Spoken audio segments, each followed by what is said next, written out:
Hello everyone, hope you're having an amazing day today. Welcome to the Film Insight channel. For today's video, we are yet again going to cover some contestants who made it to the Black Jackets phase and reveal how they're doing now. So, sit back, relax, and without further ado, let's get right into the content, guys. Jen Gavin. Two-time contestant Jen Gavin made her debut in Hell's Kitchen back in Season 4, then returned in the 18th. Gavin could be described as a misunderstood but nasty individual, especially considering that she was disliked by most of the chefs around her. Additionally, there were even moments where she clashed with Ramsay, making her one of the most hated chefs in the show's history. Though, if we were to backtrack to the beginning of the competition, Gavin was rather quiet but did have some moments of rudeness. The moment she switched over to the blue team is when things really began to change, and not particularly in the best way. She began to reveal an uglier side to her personality, like how she would belittle LaRosse when he messed up during a team challenge. To make things worse, her attitude rose to insufferable levels, making excuses for her mistakes and generally becoming very toxic. Admittedly, she did improve in the kitchen, starting off really inconsistent, but became much stronger on the blue team. This only went downhill once she got to the Black Jackets phase. Getting along with virtually no one, Gavin had running feuds with Corey, Christina, Petroza, and LaRosse, which is why she was booted from the competition, ranking 4th place. Returning in the Rookies vs Veterans season, her attitude did seem to improve and she was much more cheerful than ever. However, Gavin had the delusion that her team was out to get her and even claimed that Ramsay was trying to sabotage her. In the end, she was eliminated mid-service for such an accusation, leaving her in 15th place this time around. At the very least, she did befriend another contestant named Brett, which is a step up from the last season. Following her first appearance on the show, Gavin worked as the head chef at the Big Easy for a while, until she predictably got into an argument with the owner and just left. After her second run, she became a chef for a celebrity catering company, which cooks for a list of stars like Paul McCartney, One Direction, and Lady Gaga. Interestingly enough, she expressed regret for returning in the 18th season, since she agreed to it after losing tons of money when an investment fell through. Despite the fact that she isn't the greatest person, we're glad that she's doing rather well for herself. Ben Wolanka. 4th place Black Jacket contestant Ben Wolanka first appeared in the 5th season, returning later on for the 17th. Described as a lighthearted guy with a big heart who always tried to prove to everyone that he was a force to be reckoned with, he was a solid chef.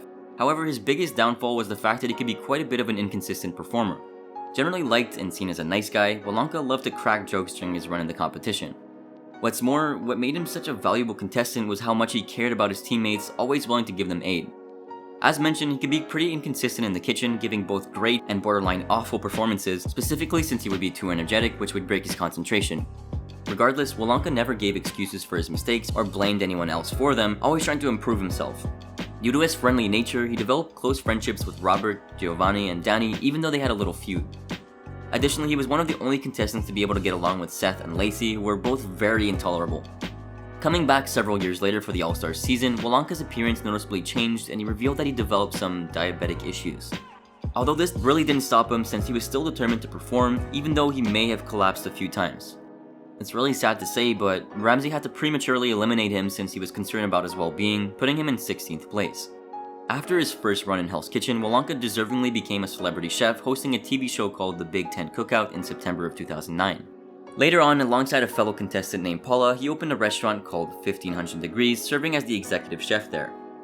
Following the second appearance though, he went on to work as the chef de cuisine at Ameristar Casino in Kansas City. So far, there doesn't seem to be much in regards to Wolanka's health, but we do hope he's doing better now. If anyone knows how he's doing, please let us know in the comments. Tennille Middleton. Season 6 contestant Tennille Middleton fought her way to the Black Jackets phase, ranking 4th place. Middleton can only be described as a contestant who was emotionally unstable and for many reasons. Like for instance, how her temper was ferocious and indiscriminate, even picking a fight with Gordon Ramsay himself. She would break down and burst into tears early on in the competition, but Middleton was definitely able to deliver good entertainment. Admittedly, she had quite a funny personality and surprisingly got along with the other contestants, especially later on in the competition. That aside, Middleton had a long-running feud with a contestant named Suzanne who was horribly arrogant and blamed everyone but herself when she made mistakes. Starting off as one of the weakest contestants in the kitchen early on, Middleton proved herself to be one of the strongest. This was mostly due to the fact that she began to listen more to criticisms people made and became more focused. She did seem to have a short-running feud, however, with a contestant named Dave, since she threw Van under the bus during eliminations. Fast forward to the Black Jackets portion of the competition, Middleton was chosen to be eliminated, but left with some kind words from Ramsay. He expressed that he was extremely proud of her for bouncing back harder than anybody else and praised her for having a lot of heart. While Middleton's career post-Hell's Kitchen might not be too eventful, she's doing quite well for herself. For a while after launching her very own catering company, she focused on building it up, which consumed a lot of her time. Once she got that to a sustainable level, she moved on to working as a head kitchen manager at Great American Restaurants. We're happy she's doing great for herself. Autumn Lewis. A contestant named Autumn Lewis, who appeared in the 7th season of the show, ranked 4th place. Widely considered by many as a very annoying person, Lewis constantly talked during her punishments. On top of this irritating trait, she wasn't much of a team player, which caused a lot of issues for those working alongside her. Due to this fact, she had a long-running feud with the entirety of the red team, but even more so with Siobhan, who she often bullied. Following her team switch, she thankfully improved and got along with most of the blue team until they eventually turned against her. It wasn't without reason, of course, since Lewis was performing very poorly and couldn't stop yapping. That aside, it'd be pretty unfair not to admit the fact that Lewis had a lot of strength in the kitchen, but her inconsistency brought both good and bad performances. As the competition progressed, however, she managed to make it to the Black Jackets phase and was finally becoming more consistent. Though due to her prior inconsistencies and the dislike other chefs held towards her, she was nominated several times before getting booted for poor leadership skills. Despite her not-so-likable qualities, she did manage to get close with Holly, but had a short-lived feud with Jay and Benjamin since she got on their nerves. Before leaving Hell's Kitchen, Lewis stated that no matter how many times she was nominated, she never quit. It obviously disappointed her though that this drive failed her in the end. Though she surprisingly got some praise from Gordon Ramsay, who recognized her commitment, passion, and dedication. There doesn't seem to be much news in regards to Lewis post Hell's Kitchen since nothing's really changed. She seems to have gone back to her previous career working as a personal chef, but as long as she's successful, that's really all that matters. Trev McGrath. Another contestant who competed twice was Trevor McGrath, first appearing in the 8th season, then coming back in the 18th.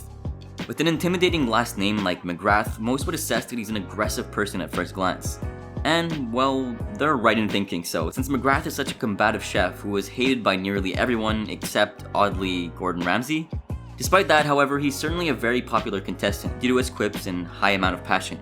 Starting off as a bit more of a quiet performer, he became much more vocal once he got into the red team, becoming its leader for a short time. Even though he may have had a doubtless passion for cooking, near the second half his performances became terribly inconsistent. Due to the fact that he had very solid leadership skills, he was able to make it to the semi-finals where he gave his best performance yet that even caught the attention of Gordon Ramsay. As mentioned, McGrath got along with practically no one, having short-lived feuds with Nonna and Jillian. Additionally, he had a long-running feud with Sabrina and a bitter rivalry with Russell since he threatened to physically hurt him if he tried to stand up to him. Other than that, he did develop a friendship with a contestant named Vinny and was tolerated by Gail. His second run in Hell's Kitchen wasn't pleasant either since he was bullied by his teammates due to his attitude in the previous season and was eliminated for being inconsistent. Following his first appearance on the show, McGrath worked in television for CNBC and Food Network as a consultant. Fast forward to after his second run, he became the chef and owner at Uneke, a catering company. Well, that'll be all for today's video here on the channel. I do hope you enjoyed, and if you did, be sure to drop a massive like down below and comment your thoughts. Subscribe for more content like this and turn on those sweet bell notifications for instant access to our content.